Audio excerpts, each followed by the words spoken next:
Good afternoon. How are you? Well, it's cold out in the 20s. It's presently snowing, and I can feel the beads on my head. It feels warm despite the temperature, and the sky is as gray as you could imagine in every direction. We're supposed to have 2 hours of snow, so I'm at the beginning of that. Started at 5:05 or something like that. And so what's in the news? Well, Rogue Giuliani, counsel to felon Trump in various circumstances over the recent years from 2015, was supposed to be in court today to decide what to do with his property to satisfy the judgment against him by the ladies he defamed down in Georgia. He didn't show up, number one, and yet the court entered a ruling that he could keep his apartments and his World Series rings, and despite the fact there was a no-show for the trial. Now you have to wonder if this is the halo effect of felon Trump's imminent inauguration, that even the toughest judges are having a little trouble keeping their eye on the ball of what the law is. Now, on the other hand, and good news, because Pelosi has, at different times through the stages of the election, been subject to some criticism. But I applaud the fact that she's decided to skip felon Trump's inauguration. Good for her. And Biden gave a farewell address in a tradition first started with George Washington. And he warned the nation a variety of things, and Biden, following in those footsteps, had some things to say himself.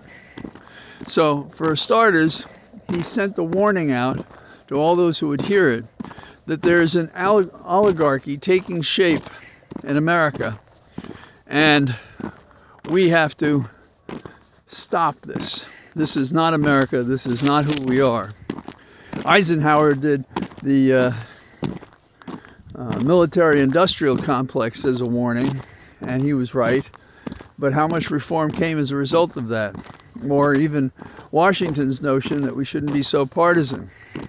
Both were mostly ignored. Now, we have, he's also called for an amendment that no president is immune from crime that he or she commits while in office. This is directed at the Supreme Court ruling that says the opposite, and that we all agree. I said all we enlightened people, and that's you and me, right? That we all agree that you're not a king. We founded this nation on the fact that we did not appreciate kings. We did not want them doing things without us being represented in the parliament, but it happened anyhow, and we were under arms and subject to that from the crown, King George III. So we don't need a guy like Trump to try to mimic what we had a revolution to avoid. Biden also thinks there should be a 19-year term.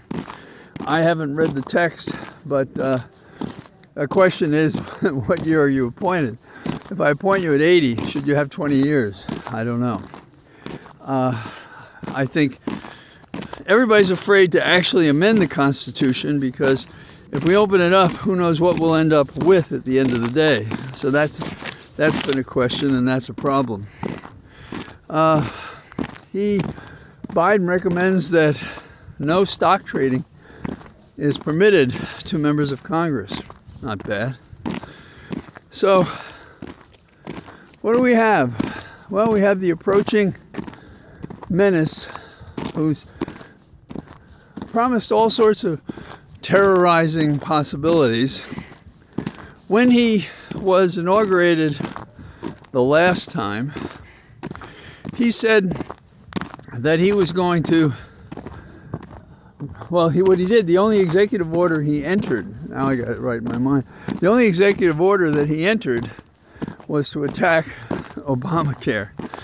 Well, what's he going to do with the 100 executive orders that he claims he's going to unleash let the Kraken free to do its mischief and hate and so forth. So that remains a possible concern. We have the sleepy attorney generals out there, and he won't release the report on the top secret documents that Trump had at his home. And he says the equivalent of pound sand. And some members of Congress say you should release it, even if that means dismissing the case against the two co-defendants of Trump in that case. So, how do we feel about the performance of Biden having to do with the Middle East?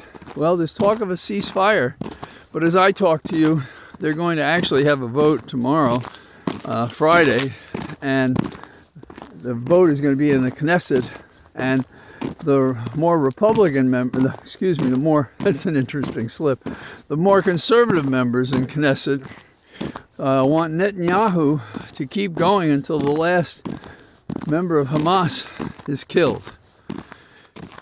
Blinken, who is our Secretary of State, was accused of genocide at a press conference, and also muzzling the press who were protesting it, asking why wasn't he in The Hague.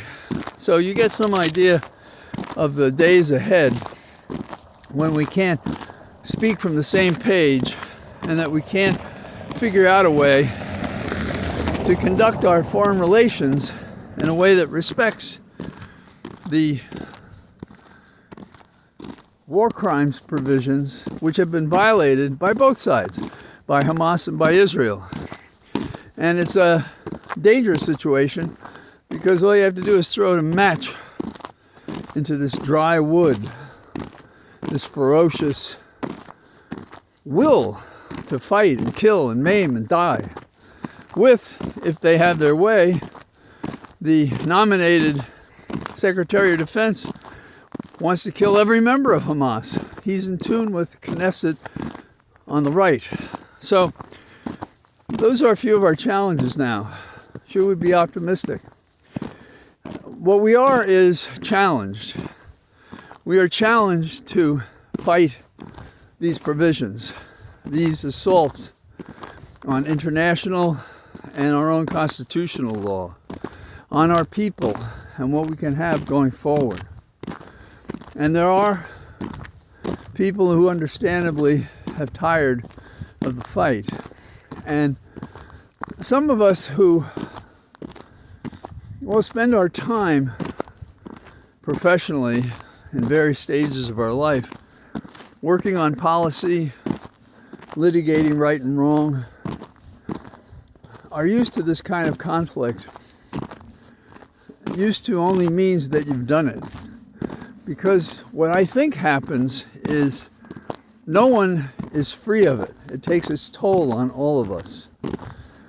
And those who don't have that history or feel there should be any need for them to fight what are the rules and the laws and constitutional principles and just good behavior, say, rightly, what's going on here? Why do we have to put up with this? The world is in a point of inflection.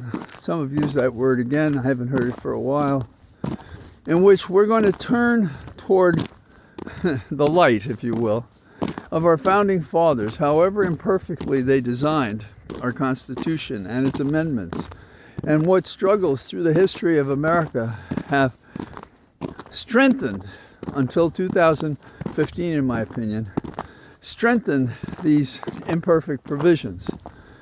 And in the years from 2015 through Trump's first tour of duty, if you will, in the West Wing, and Felon Trump's now second adventure in misery, chaos, and despotic measures, is testing us for all history.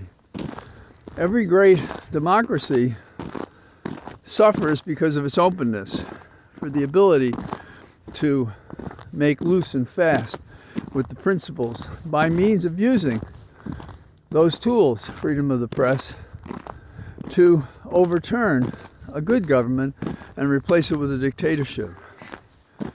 That's what I think Biden is talking about when he says we're talking about an oligarchy. But the history of oligarchies, if you want to take a look at Germany, when the despot, the dictator, gets in charge, he turns even on the oligarchy because he doesn't want company. So I see I'm about to lose the light. So until tomorrow, after I weather this snowstorm, I'll be in touch. Bye-bye.